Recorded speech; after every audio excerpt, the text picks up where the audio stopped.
About to leave, already packing. Come with me, I'm not really asking. We'll get away to a place where we don't know. About to see the world in action, what we can be, life with no distractions. We'll get away, this is what we waited for. Take my hand, we'll make it somehow. We can't miss out. I'm done living life with the lights out. Die with my own doubts. Be free with me. Let's go, let's be free with me.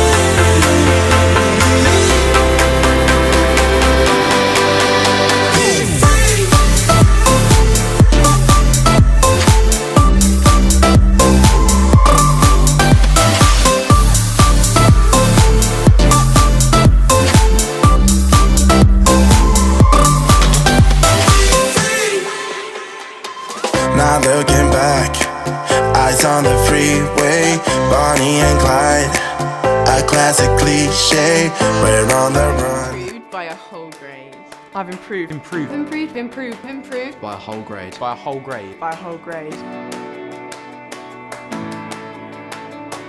My teacher isn't just Mr. Maddock. It's a whole teaching team made up of James, Mike and Marta.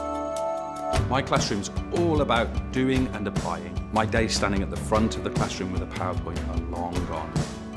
I master every concept by learning at my own pace. I spend 100% of my class time interacting and supporting individual students. I move on only when the moment is right for me, not the whole class.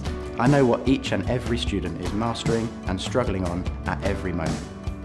I know exactly what I need to learn next, and I can go back and review material at any time. I spend my teaching time supporting and inspiring, not planning, delivering and marking. I can learn from anywhere at any time.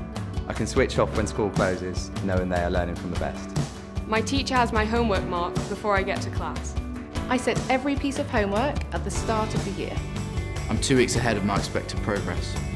I can track everyone's progress with a swipe of a finger. I can track my own progress and set my own targets. I now have time to focus on developing the skills of every learner in my classroom. I know exactly what it means to explain, evaluate and analyse, and I'm not afraid of any exam. My lessons are now far more about the skills and the application, not just the content itself. I've completely remodeled what it means to be a teacher in my classroom.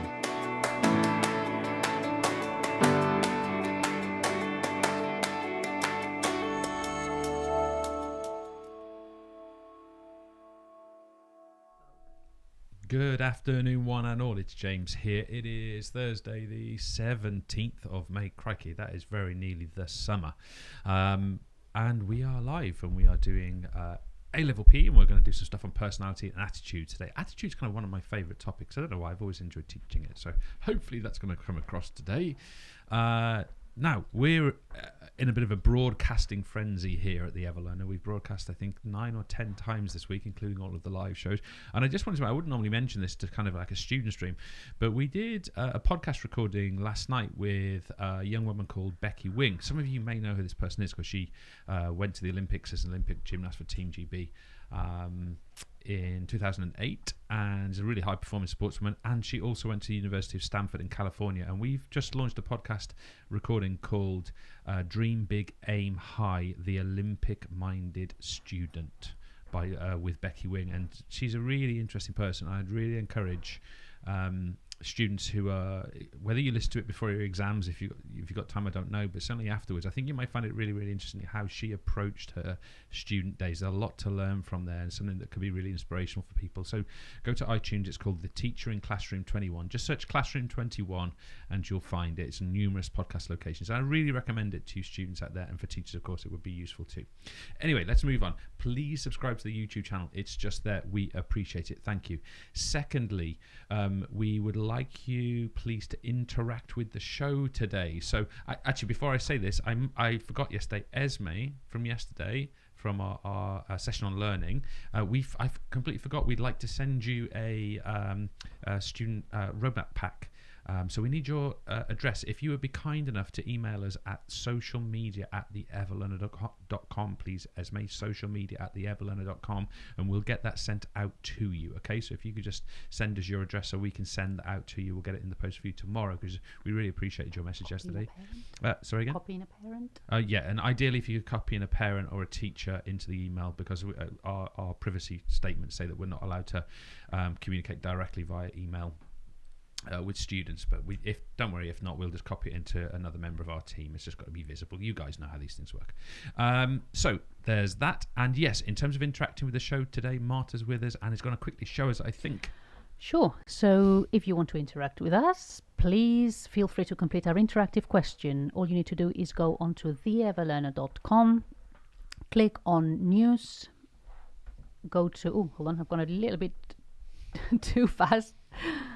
Go into interactive questions, go to A-level psychology, and go to personality and attitudes. I've done well today, haven't I? Yeah, straight there. That's good. Very direct. So click on personality and attitudes, and here is your question. Don't forget to click on submit when you've finished.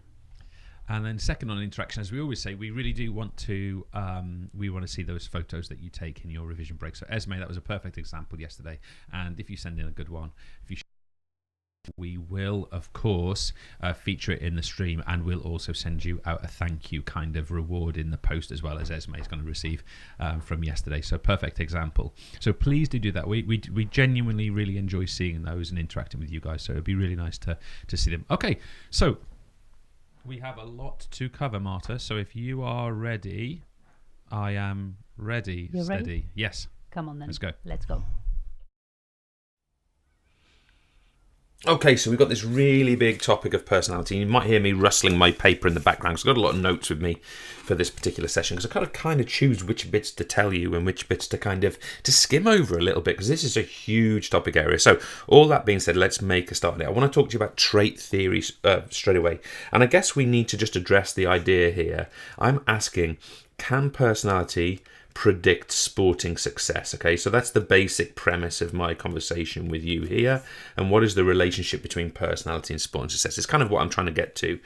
With regard to trait theory, which I'm confident you guys have probably got a bit of a solid understanding of already, I want to introduce you to a part formula first of all. Remember, we're going to look at interactionism later in the B equals FPE, but remember that a trait theorist would argue that behavior, in other words personality, is a function of personality. Okay, so it would be B equals FP. So what that means is that someone's behavior, what comes out of them in terms of their behaviors, is directly related to their personality. And in this sense, the personality is what they would describe as innate. Okay, and we can use the term inherited in the sense that it's in one's genetic kind of makeup where that personality comes from. I like to sometimes use the term as well, preformed. Okay, so start to think about this a second. We are suggesting, according to trait theory, that a personality is preformed and is a natural inclination. It is a natural inclination. Okay, so that is a really interesting phenomenon, because that would help us to explain. If we saw that some people could and some people never could in terms of sport or any other aspect of life, trait theory would help us to explain that. We also describe trait theory as stable. Now, stable or stability is a temporal factor. What we mean is it's in relation to time. So we're saying with stable, it means that sorry, let me rephrase that. It's a spatial factor, stability. So in other words, what we mean there is it's going to be in all situations. Sorry, I got my stable and my enduring mixed up. I'm going to talk about enduring right now. And we also describe trait theory as enduring. Okay, in other words, it's going to be long term, or what we might refer to as permanent. So trait theory suggests that personality, the mask, the persona, the notion of behaviors balanced with values and beliefs, comes from these factors. Now, I'd immediately sort of try and ask you to think about criticizing that. Could we argue, for example, that this is too simplistic? Could we argue, for example, that this doesn't take into account social learning? Could we argue, for example, that this doesn't help explain how people behave differently in different situations. It doesn't answer those points. So in an evaluative sense, more of which in a second, we could be quite critical of this structure. Now, I also want to specifically talk to you about the model developed by Eysenck and Cattell, and I'm confident it's not completely new to you, and we've got a representation over here. And I'd first of all ask you to think, well, if we are arguing that, or if we're reflecting for a second on the notion of sporting success, as I mentioned before, where would we believe in terms of Eysenck and Cattell's two continua, where would we believe that sporting success might be exhibited? Now, let me remind you that stability, this is about the consistency of behavior. So let's just write the word consistency in here. Consistency of behaviors, okay? So, of course, a neurotic type character is likely to have very, very changeable behaviors, okay? So we've got sort of changeable, but we also relate this to commonly stressed behavior, okay? So behavior changes based on stress, whereas the stable type personality is more consistent. The introverted type character over here we know as shy, quiet, not too sociable, thoughtful, these kind of ideas. And extroverted, we are talking about outgoing, we're talking about confident, we're talking about sociable, we're talking about communicative, not always making sense, but communicative. So where therefore would you argue that Eysenck and Cattell might have believed that sporting success, in fact they would have related it also to life success, business success, would have been positioned, and of course they would have argued that it was this character here which was most had the most natural inclination or the most preformed tendency to actually be successful in sport. And it gets quite close to what we'd call the Giordano narrowband approach, the type A, type B type personality. So here, the stable extrovert, let's label it as a stable extrovert. I know some of you have learned the names of the four personality types in the different quadrants here. I'm not going to get into that today. But this personality type is one that these researchers at least argued represented success. And so if this is success, that would mean that if we could measure these behaviors in people or observe these behaviors in people, we could even, for example, develop a selection policy which was representative of that idea. It's not just about the best performer, it's about those that are extroverted but stable and consistent within that extroversion. Okay, so another word you might want to use here is someone who would be predictable. Okay, someone who would be predictable. Okay, now, only other things I'd say about Eysenck and Cattell in this very short study here, bear in mind we could go into a massive amount more detail given more time. The only other thing I would say is that Eysenck and Cattell, I think it was Eysenck individually, introduced a third measure in terms of the way he developed his 16PF, and it was the notion of tough-mindedness. So, of course, if we then think about that in relation to sport and success, we're looking for, according to these guys, extroversion, stability, and the notion of tough-mindedness could help to predict sporting success. Now, let's move on from that. So B equals FP, I've kind of touched on here. Remember what I'm saying? We're saying that according to these theorists, and if you guys study Giordano as well, narrowband type A, type B personality, you can include this in here. They argue that behaviors are a direct function of personality. Okay, so in other words, this personality is consistent and stable, and our behaviors come out as a representation of that personality. Okay, so that's what our trait theorists would argue. Now, social learning theory has, of course, a completely different perspective on this. Social learning theory, we would take an equivalent equation and look at B equals FE. What does that mean? It means that behaviors equal a function. I should have written function. A function of the, and this is where our E comes in, of the environment. So a social learning theorist, a pure social learning theorist, would argue that a human being's behaviors were directly related and were a function of singularly the notion of the environment. And that leads us to a really interesting discussion of social learning. So how does this then work? Well, we learn through observation of others. Okay, so we learn through observation of others. We talked about this a bit yesterday if you did our session on learning. We learn through the process of modelling. Okay, and I'm going to talk about attitudes later on in this session, but we learn through the process of modelling. Therefore, people who are important to us and our personality and our behaviours are people like role models, parents, in the sporting context, coaches, teachers, this kind of thing. We model our behaviours on these role models, and then it comes down to a process of reinforcement as to whether these behaviours are likely to be exhibited again in the future. Okay, so we also call this, just so you guys are aware, we also call this observational learning. Okay, so observational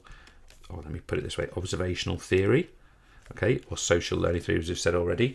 And of course, we must mention the theorist Albert Bandura, who we talked about at quite a bit of detail yesterday. Okay, so this is the idea that behavior is purely learned from one's environment. Now, again, can we criticize this theory? Can we say, okay, this fails to take into account what appears to be someone's kind of biological predisposition? Could we criticize this theory by saying, well, look, brothers and sisters who seem to grow up in the same environment, remember, they often come out very, very different. Now, the social learning theorists would argue, well, the situation isn't the same. So this situationalism, according to Bandura and other theorists, can explain these differences in personality, these differences in behavior. So we effectively have two direct opponents, right? We have trait theory, which states that behavior is a direct function of one's biology. And we have social learning theory, which states that behavior, personality, is a direct function of environmental influences. Now, I would simply ask you guys the question of controllability. Has that got two L's in it? Controllability. So let's think about from the performer's perspective, the teacher's perspective, the coach's perspective, the trainer's perspective, which of these theories is useful for them to actually apply within their settings. And you can make a pretty solid argument that social learning theory is the most effective model to actually use day to day, because it suggests that high quality environmental interactions are going to lead to learning and changes. So that is why I think a lot of educators, a lot of coaches, a lot of sports kind of elite level sports coaches will use underpinning their work, they'll use something like social learning theory as a strong feature of their work. Why? Because it's controllable and it doesn't kind of give up the variables as trait theory would. Well, it's just how it is, it's just natural. So that in itself is kind of an interesting one, I would argue. Let me think if I want to make any other points about this. Oh, I should have mentioned the word socialization. Forgive me, guys, this is actually a really important word, socialization. And socialization is the process of learning norms of society. Okay, so learning norms. So that's a key process in here. And I talked about modeling there. I should have also used the word copying. Okay, so we learn our behaviors by copying and modeling others. And remember that notion of reinforcement. Don't forget that reinforcement has its three format: positive, negative, and punishment. If you want more details on that, go back to the work that I did on learning, which I talked about in the live stream yesterday, which is available on demand on the YouTube channel if you're taking this there. Now then, where we want to get to before we do some answers is the notion of interactionism. And interactionism suggests that behaviors are a function of, and then we've got, of course, personality, meaning innate personality and the environment. So an interactionist and the environment. So an interactionist is going to make an argument here that we actually have a combination. Okay, so a combination of theories is the best one. Combination of theories is the best one to explain the relationship between behaviors and how behaviors come out and how they're developed in an individual. So they're saying it's both innate personality and the environment. And this interactionism, of course, is a really interesting concept because it tries to take or steal or borrow the best of the theories that we've just briefly looked at and combine them together to explain how something like a personality could lead to sporting success or anything else for that matter. Now, I don't think I've missed my a little area here. I want to quickly talk to you. Let me actually put my toolbar in here. I wasn't actually planning to do it. Where's my toolbar? Let me actually show you one of these interactionist theories. So I'm going to show you the theory developed by Hollander. I'm going to show you it quickly here. So I should have prepared this. It's not going to be as pretty as it could be because I haven't kind of got this just right. So Hollander suggested. Whoops, guys, bear with me a second. I didn't switch off my toolbar. There we go. So Hollander, I'm getting there now. Hollander in the 1970s, I believe it was 1976 specifically, he suggested a theory to work like this. He argued that yes, personality or behaviors were a function of both innate personality and the environment, and he identified that there were 3 layers of this. There's what we call the psychological core. This is the most intimate inner aspects of one's identity. And this relates to, let me just put core up here. This relates to values. Values. Oh my. This relates to values. This relates to beliefs. So it's the innermost sort of central identity of an individual. Now here on the second layer, we have what we call typical responses. And this helps to explain how, so I'll put this up here as TR, typical responses. This is the most likely behavior of an individual. And we can argue that this, to an extent, is still based on what Hollander would argue was the innate psychological core. And he then argued we had a third layer of our behaviors, and they're what we call role-related behaviors. And these are sort of outward facing. So, okay, if we put RRB up here, and they are specific to the situation. And Hollander argued effectively that you can explain why someone is completely different in different situations, because to some degree, the individual is honouring one part of this model or other. So in the typical responses, this area here, the individual is representing their inner core. They're behaving exactly as their psychological core suggests based on their values and beliefs. But the role-related behaviours is kind of outward facing. It takes into account the situation and puts on the behavior based on that situation. And it shows really how behaviors can be unpredictable in an individual. People can change. So people can go from day-to-day life and they're completely calm and normal, and they can go into, and I've had numerous athletes I've worked with in this way, they can go into the sporting environment and change completely, either to become from relaxed to hyper focused and intense, or from being calm and passive to being aggressive and vicious. You know, these sorts of things can change, and Hollander really expressed these. Now, of course, we have to take into account what is the strength and intensity of the role-related behavior? What is required of the individual? The stronger that requirement is, the more likely the individual is to follow that model. How strong are these psychological core beliefs? The stronger they are, the more likely the behavior is to follow those. Okay, so let's have a look at some questions. I've already taken too much time. Question 1. Julie, who's our netball player, by the way, is a successful netball player and an extrovert. Okay. Evaluate. Okay, let's think about that word in a second. Evaluate trait theory of personality as a model for explaining Julie's sporting success. Evaluate, remember, is to look at both sides of an argument and to reach a conclusion. So we are going to be definitely including in our answer things like strengths of the model, weaknesses. We're going to be saying things like, on the one hand, on the other hand, an advantage of the theory is, a disadvantage of the theory is, and so on and so on. So let's have a little look at that. First answer going in. You can pause this, including on the live stream if you need to, and take your time. If you're on demand, pause it, have a read, and then come and then hit play again when we're ready to go. A strength of trait theory, so I'm straight away in the evaluative model. I'm not bothering with an introduction, I'm straight into evaluation. A strength is that it provides a relationship between extroversion and sporting success. So it seems to make a link between the two. So that's helpful. A weakness is that it completely fails to explain the role of social learning. So I've looked at one side, I've looked at another. It does suggest a relationship, it doesn't take into account learning. Okay, fine, I've made 2 points, I'm evaluating, I'm clearly performing that skill. Next part. On the one hand, comma, trait theory is simple and very easy to apply. Okay, that's an advantage. On the other hand, comma, it is clearly an overgeneralization.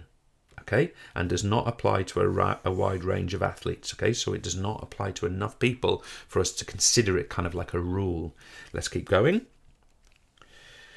A weakness, again, I've gone weakness first this time. A weakness of trait theory is that athletes do not seem to change. Athletes do seem to change with their experiences, and of course, trait theory doesn't take that into account. Now, where's the weakness in my answer? A couple of things. First of all, if we're doing an evaluation, we really should reach a conclusion. Secondly, I've got 6 marks available here, and how many points have I made? 5. So here we've got a solid answer, but it doesn't go far enough in my answer. Now, I'm going to be honest with you, I stopped at that point because I was a bit pushed for time, and not least, I kind of ran out of space. Kind of real exam situations, right? But I want to remind you that if you're asked this 6-mark question, then you've got to be confident you're making at least 6 evaluative points. And remember, depends on the specific question, I think sometimes, but you really should reach a conclusion in an evaluation. Why? Because you're looking at both sides of an argument and you should reach a conclusion. Okay, that's part of an evaluative process structure and even a way of thinking. Let's look at this next question. Interactionism can be summarized using the equation B equals FPE. We agree. Describe Hollander's model of personality. And of course, we could have a real good go at that because we've got it here. But let me remind you that when we are talking about describing, we're saying is characterized by, is composed of, and so on. We're looking at the character, we're giving the main details of the theory. So let's have a look at what we've got here. Hollander's model is composed of, so I'm saying what it has, an inner psychological core. So I'm going to get my mark there for stating that, which represents the values, identities and beliefs. So I go a bit further with my description. I could get another mark for that. Now, I may well have a sub-max at that point because the mark scheme may well say, right, you can only get 2 marks maximum for this bit, 2 marks maximum for this bit, and 2 marks maximum for this bit, okay? So it might be that it works like that, but I get my 2 sub-max there. Let's keep going. The typical responses into the middle. I don't know, I'm annoyed I put that big red squirrel on there, actually. Can I undo that? Let me get rid of this. I want to get rid of my squirrels. Okay, good. Now, I haven't deleted the answer, have I, folks? No, it's there. The typical responses are the most likely behavior. So first of all, I've got typical responses are the most likely behavioral responses of the individual and are based on the psychological core. Most likely is probably going to get me a mark, but I'm going to just say for now that I'm going to put that down as vague so I don't get my 4th mark, my final mark there. And I go on to the last part. Finally, the role-related behaviours explain how, so there's my role-related behaviours, and they explain how an individual's behaviour changes in relation to the role. And there I get my max. Now, I've probably marked that a bit harshly in truth there. I've probably had 2 marks in between, really, and I would have got to my max, but I wanted to use that last point. Why? Because I've given a bit more detail about each of those phases. Now, how could we criticise that answer that I just made? Okay, the first thing I would ask you is, should I have drawn? And what's your answer to that? What if I drew my answer into that question? Anything wrong with that? And I would argue, discuss this with your teachers if you want. If you want to check with your exam board, feel free to do it. But I would argue it would be completely legitimate to draw your answer. In fact, I personally think that the ideal situation is to put this description in and to draw the thing in your answer as well. Okay, so if you've got time and you've got space, I would encourage you to draw these things, okay? It hasn't asked me to illustrate, in which case I must do that, but I don't see a reason why I wouldn't illustrate if I had the time and space to do so.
And we're back, folks. Somebody told me recently that I spend far too much time kind of like adjusting the microphone. So I'm going to make a conscious effort to put my hands down and not to do that. So anyway, Martha, do we have any questions? Yes, there's one question. Mm-hmm.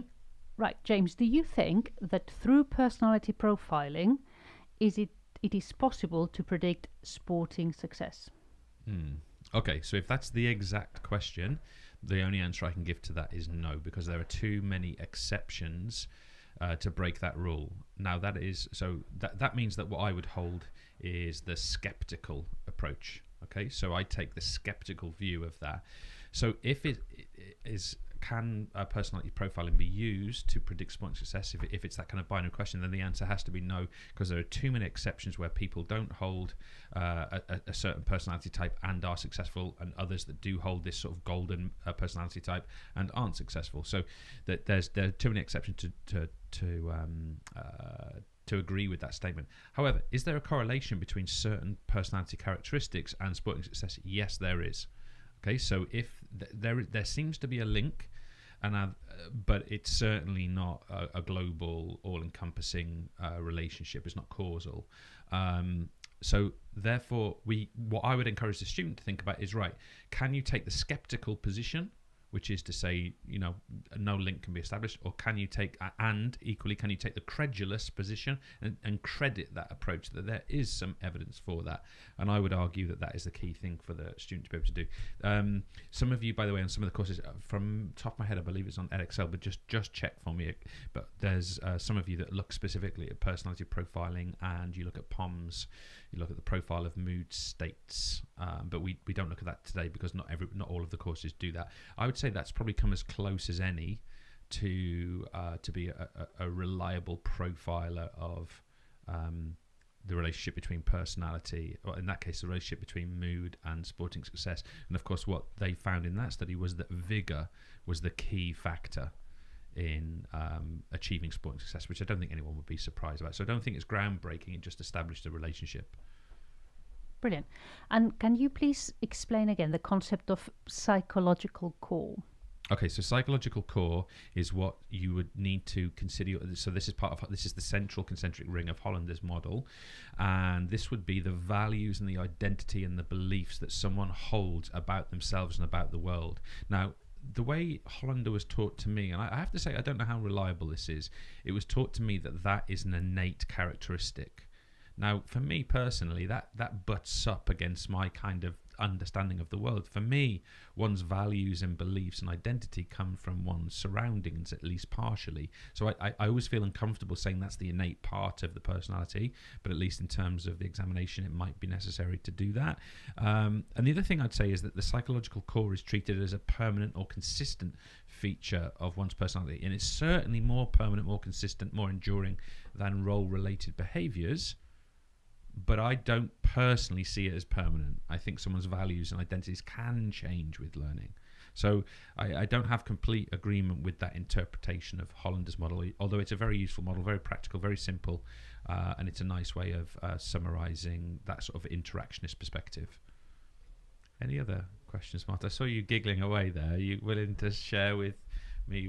It's just a bit of communication chat, a bit of emoji fun, was it? Yeah, a little bit of emoji fun. Yeah, bit of emoji fun. Okay, fine. All right. Well, let's take that no further. But so yeah, if you're ready for us to move on, I think my coffee's run out. Hang on, I might need someone to collect me one. We may need to in the meantime. But let's get on, and we're going to get straight onto attitude, guys. Be aware in this bit we do have to change the canvas halfway through because I've got to use two canvases. You'll see what I mean. Okay? Yep. Okay, let's now address attitudes. And again, it's another big topic, so we're probably pushing you guys quite hard in this hour today, especially if you're on the live stream and trying to keep up. So first of all, I want to talk about the source of attitudes. And of course, we have a lot of them. And first of all, let's sort of break these down. So firstly, I want to talk about past experiences. This is a classic example of a source of attitude, and you guys can relate to this, right? So you can look at these either on the positive or the negative side on attitudes, but if we take something like a lack of fun doing, I don't know, swimming, say, or trampolining or whatever, What is that going to lead to in terms of the attitude? It's common sense, right? You already know it's going to become negative. What if we go through an experience of pain? First time you ever play rugby, you get a bash to the head and a concussion. Okay, that is of course going to be negative. What about if you've been put in danger before? You've been hill walking and you got lost in the mist. That's going to have been a negative, and it's going to involve sort of a potentially negative attitude going forward. And if people experience fear within their past experiences, and these things can lead to negative, but please don't forget there can also be lots of fun. It's a really joyous experience to be physically active. You feel really safe, or you feel like really confident. It doesn't. I'm just posting them in the negative, you understand, just so we can sort of see the strength of these things. Now, we also want to talk about role models. Role models are really significant in the development of attitudes. Again, this is not going to be rocket science to you. You're going to understand this. So what our friends do, think, see, believe, that's going to be important to how it affects our attitudes. I'm a teenage... Let me rephrase this.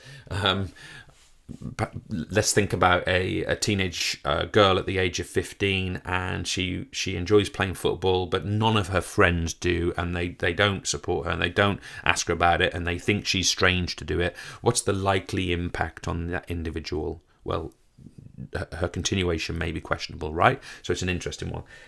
I'm not saying that's common, by the way, just giving you an example. Parents are clearly really influential role models, and we're also talking about other adults, what impact they have. So again, other adults were particularly interested. It could be anyone, right? But we're talking about teachers in the sporting context, coaches. These are really important people to how young people develop attitudes. I want to talk to you about the notion of stereotypes. Okay, stereotypes. So a stereotype, as we've mentioned once already today, is a societal view, and it's often an ill-informed one. Okay, often, get nice word coming up for you, often erroneous. And what we mean by erroneous, it's based on an error. Okay, or it's not true, or at least it's an overgeneralization. They can often be gender role stereotypes. Girls shouldn't play football. Dance is not for boys. These things can come out as an example, and they can be race role stereotypes as well. The idea that people of African descent are not effective swimmers, for example. We could make the contrary argument for people of African descent being extremely fast runners, as an example. So these stereotypes influence people's attitudes. And finally, I'll squeeze it in over here. We've got the notion of societal norms. That's an N there, by the way. Societal norms. So think about societal norms for different genders. Think about societal culture and how different people from different cultures can see things differently. Ethnicity can, to some degree, have an impact. And the final one is tendency. Just what are the typical behaviours of children, adults in society? Now, of course, what we want to kind of look at here, what we want to look at more specifically, is we want to get into how sort of attitudes are structured within people. Okay, so how attitudes structured. Now, again, we could spend time looking at myth, stereotype, prejudice, discrimination, and self-fulfilling prophecy. I want to encourage you to have a little look at that yourselves, okay? But don't forget things like, the tendency for people to learn to be sedentary and inactive, the tendency for there to be a dropout rate in teenage years, the tendency for us to have things like stacking in certain sporting positions where predominantly only certain people of certain ethnicities are selected. A great example of that is men's football coaches. Okay, it is stacked towards white European males. Why is that? And then we've also got the process of socialization, learning, society's norms. These are all very significant features. But where I really want to get to this notion of the triadic model of attitudes. And you're going to hear me rustling in the background here. Forgive me, folks, as I switch pieces of paper. Okay, so triadic model of attitudes. Basically what we're saying is we have got three components here. We have 1, we have 2, we have 3. Okay, and we need to understand that any attitude which ultimately will come out as a behavior, either through the things people say or the acts that they make, is representative of these three things. So let's just go over them. So number 1, Let me put it over here. Number 1 is what we call the affective component. Now try and learn the word affective as relating to emotions. It's an emotional state. Okay, so affective, emotions and feelings. So if we were to have experienced things like fear, what about joy? If we were to experience things like happiness, what impact is that going to have on our attitude towards an attitude object? So if I take the sport of swimming as an example, if we take two different people, one who's experienced joy and fun and happiness when they go swimming, and another that was terrified because maybe they were pushed in the deep end and they were said, you've got to figure it out for yourself. What is that going to mean for that person's affective state with regard to the attitude object of swimming? Well, of course, they're going to be vastly different feelings, right? They're going to be vastly different feelings.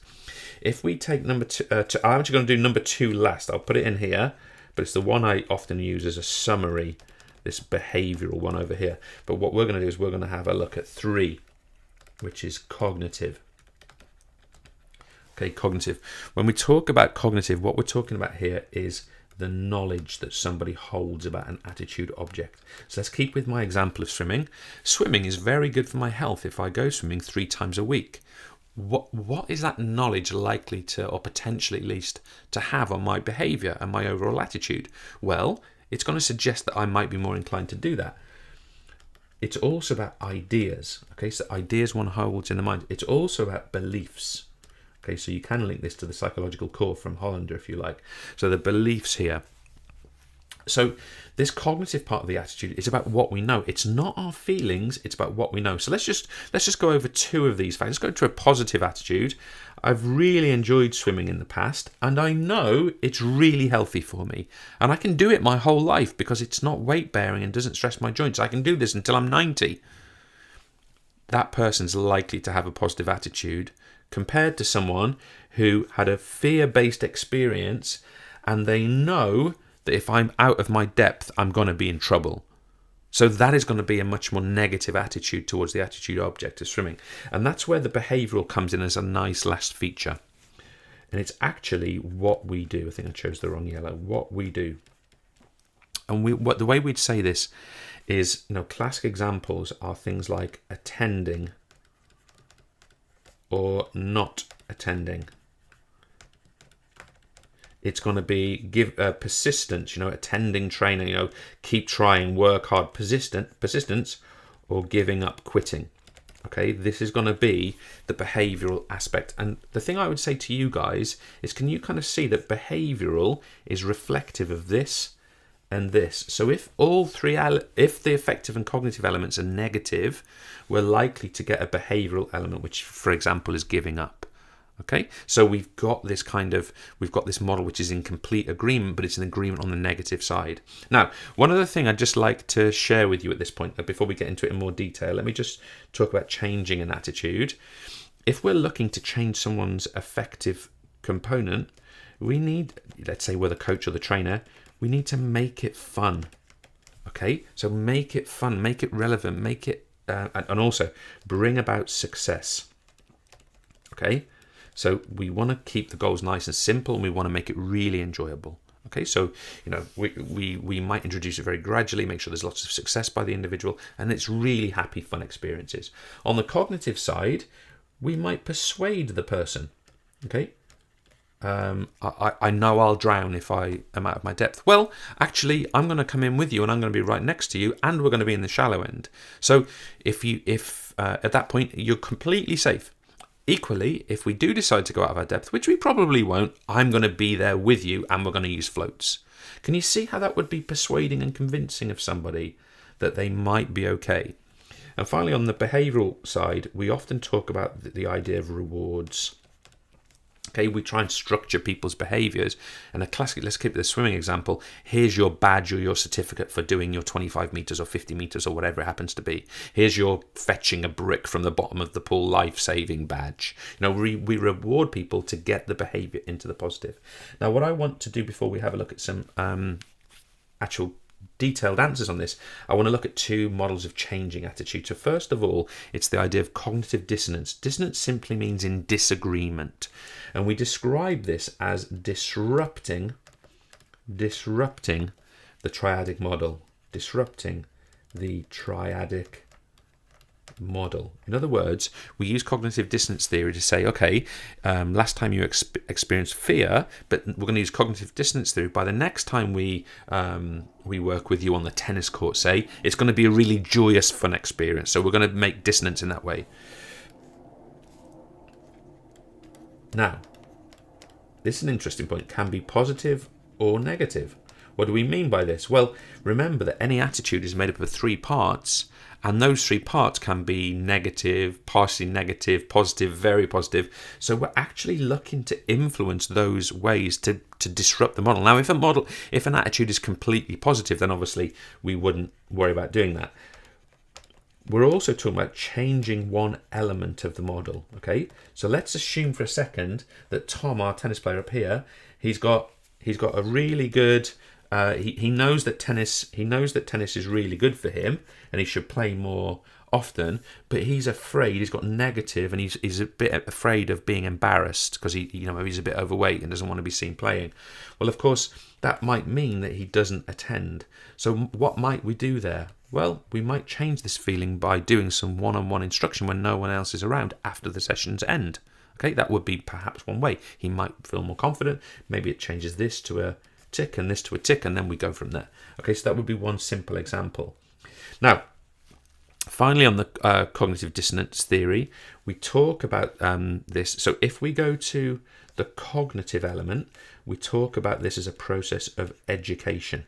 Okay, this is so if we think about it in relation to the cognitive part, the C, you're educating the person. If you're talking about it in relation to the affective, the A, the AF, then of course what you're saying there is make it fun.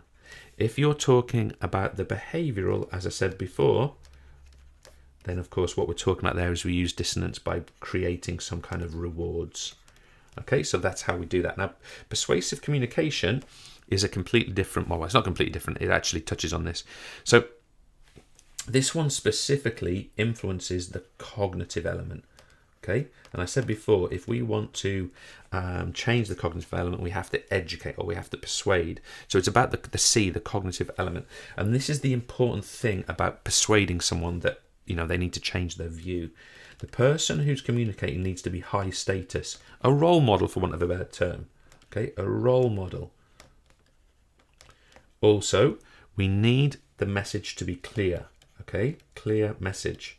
Exactly, you don't need to be embarrassed because actually there's just going to be you and me there, Tom. So don't be embarrassed. Let's go for it. Okay, so that's going to change that.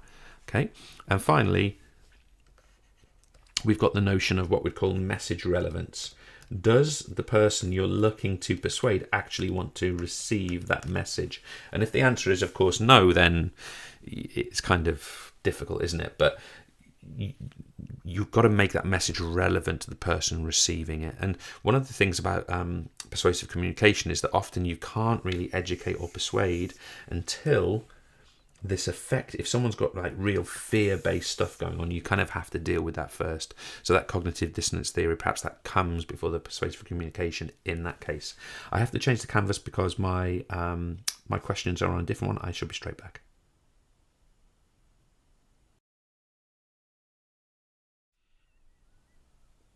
Okay, and to finish off with today, we're going to have a look at some questions. So let's have a look at this one. Tom has developed... Ooh, and what's happened there? Oh, a typo. I'm not a fan of typos. An excellent attitude to tennis. Good. Using specific examples, justify this statement. So we're going to give the reasons why. Justify this statement in relation to the triadic model of attitude. So we obviously have to talk about the triadic model here. So let's justify that statement. Let's have a little go at it.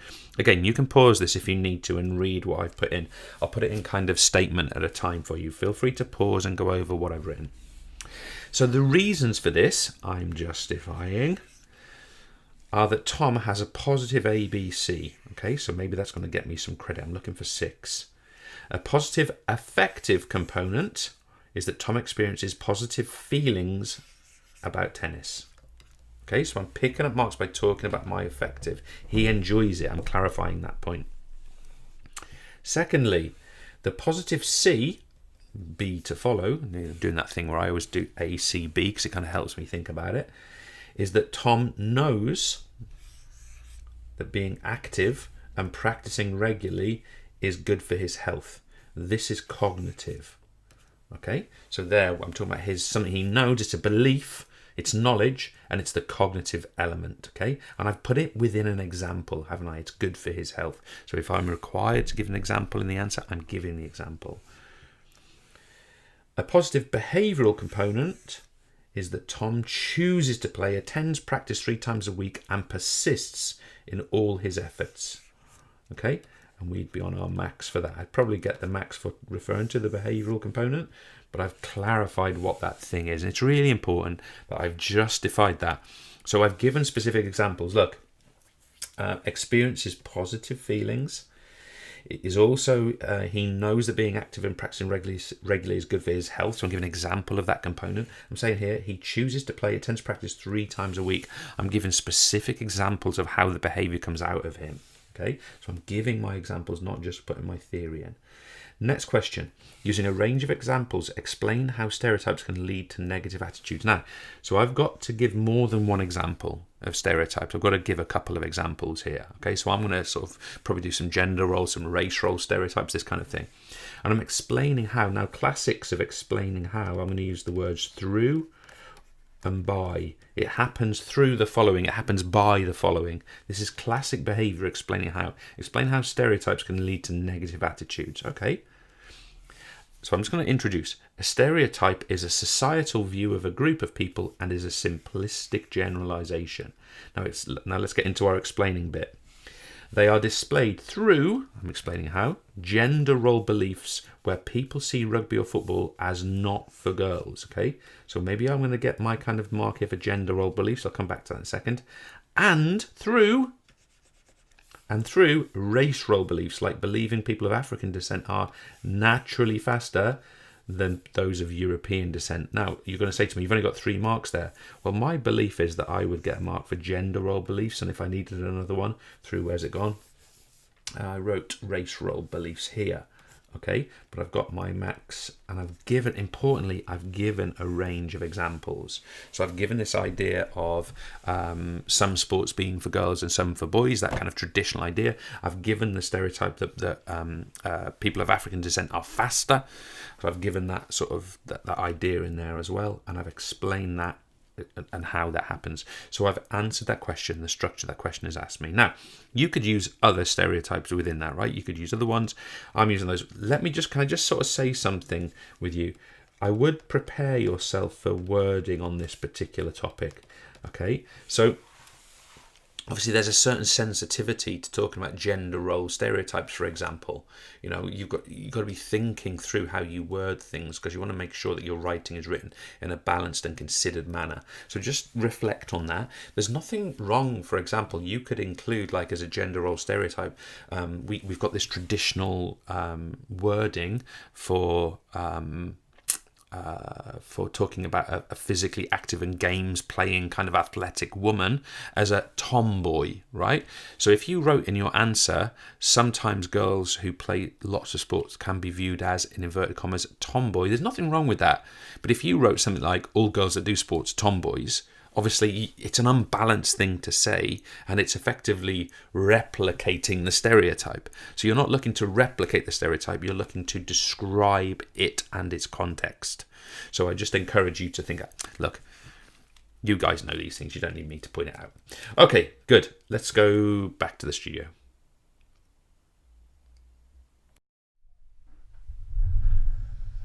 Okay, we're back. Yes, we are. Good. So, there's attitudes. Yeah, any questions? Yes, there's one question from Bethany. Bethany's asking, are there any disadvantages to the interactionist approach that I could address in an evaluation question? Okay, so great question, first of all, Bethany. I mean, I like that from numerous perspectives, not least that you're thinking really clearly. Like, one of the things we know people are thinking evaluatively when they ask their teacher, any teacher, are there any disadvantages to that miss? Are there any disadvantages to that? So that's a perfect question. And for teachers out there, we should be looking to students, we should be expecting students, Bethany and others, to ask us questions like that, because it clearly shows that in the process of learning or acquiring new information, the student is thinking through the evaluative frame. Now, the specific nature of this question is, are there disadvantages to interactionism? Of course there are. However, in this subject area, we tend to propose interactionism as the solution to the flaws in both trait and social learning theory. So therefore, we tend not to look at the negative side. So what I'm going to answer back to you, Bethany, is a little more detail about interactionism. And could you therefore criticize the simplistic version of interactionism? So the simplistic version of interactionism is a combination of social learning and trait theory. So that's the simplistic version. But of course, in reality, what we have is it depends how strong the environmental factors are and how impacting they are, and the role-related factors. And it depends on how strong the psychological core or the inner features, that the innate character are for that individual. So if the role-related behaviours are very, very, or if the situation is very influencing on the behaviour, then of course, regardless of what our psychological core or our inner sort of trait aspect of our personality is, we're likely to honour that role-related feature. Let me give you an example. Right, and before I give this, can I just be clear? I'm not talking about me here. I would hold almost the opposite view to what I'm about to say here. So let's imagine a male rugby coach who's a very successful rugby coach. Okay, and they believe, let's just say, for argument's sake, they believe that rugby is for boys. That is their inner core. That is their value system. That is part of their personality. This manly sport is for boys, something like that. However, it could be that the coaching qualifications they've acquired through the RFU and through the RFU's protocols suggest that all coaches, there might literally be rules that say that all coaches have to provide equally for males and for females in participation of rugby. So no matter how strong that inner value was, of course, the role-related situational pressure is going to change that person's behaviour, which is presumably why a policy like that might be considered. Okay, so in that sense, the environmental stimulus, it's literally, this is a rule, you have to follow it. So the situational role-related aspect becomes stronger than the site. Think of it like almost like a tussle, like a struggle between. And the role-related aspect, of course, is going to, in that case, be dominant. If it's left for that individual to say, well, you know, you can put whatever coaching sessions you want to put on, of course, the role-related behaviours are likely to reflect the inner core. Okay, so let me repeat again, just for the record, because I've got a bit of a tendency for people to have a go, is that your view, James? No. Obviously, equality is absolutely appropriate in all sports. So that's not my view, I'm just giving an example. So yeah, I don't know if that gives an evaluative point, but certainly in the simplistic form of interactionism, we can criticise that because it doesn't take into account the strength of the situation, how fervent the inner core. If the inner core is like really powerful, almost like a religious kind of power, like a conviction that's really strong, that's going to overpower everything else. But obviously, if the situational factors are equally as powerful, then it's probably going to overpower that kind of trait centre. I don't know if I explained that very well. Yeah, you have. I think so. Yeah. Okay. But there's a great question, Bethany, and yeah, we appreciate that. I suggest we send something to Bethany. I think she deserves it because that was a cracking question. That's a really good question. So Bethany, same as I said to Esme earlier, if you could email us please at socialmedia@theeverlearner.com. That's been a Bethany email in that address. It may well be the same one, I don't know. Yeah, email us there, pass us on your address, and we'll send you a student pack of the roadmaps out. And actually, it's down there, the bit all about evaluation, just there. So that bit there, so you can get to know that process a little bit better. So I'm going to have a little bit of a celebration right now, Martin. Are you? I am. Do you know why? Because no. that was the 13th A-level session. I've already finished our 6 GCSE sessions, so we're 13 sessions of the A-level in. And basically what happens for us now is I've been doing 4 revision sessions per week until now, and now we drop down to, in the next few weeks, I've got 2 and 1 and 3, so it feels like some kind of liberation for me. So while I really enjoyed doing that, it's going to give me a little bit more time on my hands to do other aspects of the day job. So it kind of feels nice. But on that basis, do be reminded that we have on Monday a session on. It's ironic that I can't remember because it's memory, information processing, and reaction time. And then on the Wednesday we have a session on leadership, and we have one more psychological session, which is the following week. It's actually in the reading week of the half-term week, when we have a session on stress and stress management. And then we're into the biomechanics stuff before we run into the close and the preparation for the exam. So we're close. And I'm trying to remember the first exam. I believe the first exams are on the 11th of June. Don't quote me on that, but I think that's the case. The calendar's not in front of me right now. So we're getting there, right? We're pushing on nicely, so it's encouraging. Guys, thank you so much for being here. We really appreciate it. Have a cracking evening. I wish you the very best, and keep going, keep pushing hard, and we'll see you soon. The traditional classroom environment doesn't suit everyone. Students that don't fit this pace of learning begin to lose confidence. The problem is, the current learning model has holes in it. Luckily, the EverLearner.com is here to fill those holes. With the EverLearner Classroom, each student is given a chance to master each subject at their own pace. With thousands of video tutorials and tens of thousands of automated questions on the site, students can progress at their own individual pace. And because every interaction is tracked within the site, teachers can review students' progress and gain access to razor-sharp data. Teachers will have more time to engage with small groups and be better informed of where their time and support is needed. With the EverLearner, teachers can leave the traditional model behind and become facilitators, coaches, and inspirers.